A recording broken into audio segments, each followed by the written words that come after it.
fabulous author, illustrator, Mark Teague.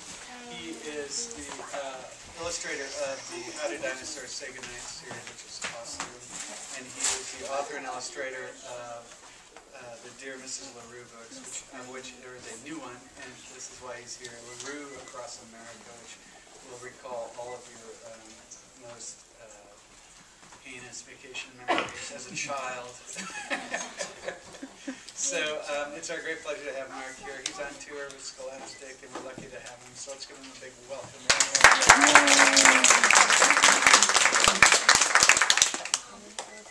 All right, thank you. Thanks for coming down.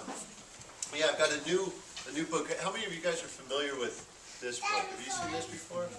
Anyone seen this before? All right. Well, my new book is actually a continuation of a series that started with this one, which is called Dear Mrs. LaRue, Letters from Obedience School.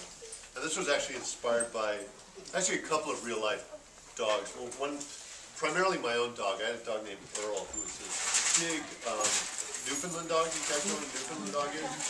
Huge dog. He looked like a black bear, big furry bear of a dog. But he shared the kind of personality that I've noticed a lot of dogs have, actually, which is that he was quite lovable, but also completely undependable, and kind of rascally and sneaky. And all of these qualities I admire very much. And so, to give you a sense of my dog Earl, actually, that there was one time my brother came up to visit. And he lives in a different state from me, so I don't see him all that often. And so he came up to visit, and we took the dog for a walk down the park near my house.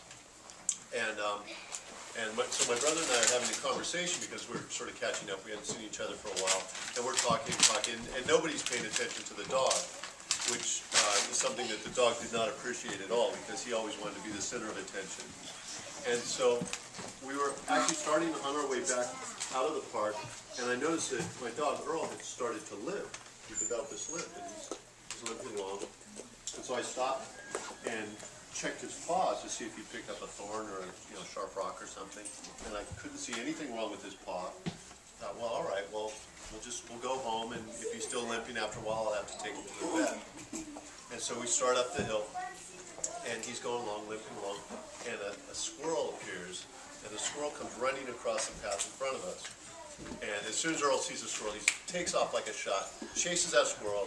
The squirrel runs across the lawn, goes up a tree, and Earl's right after him. He starts, kind of dancing around the bottom of the tree the way dogs do, and barking and carrying on.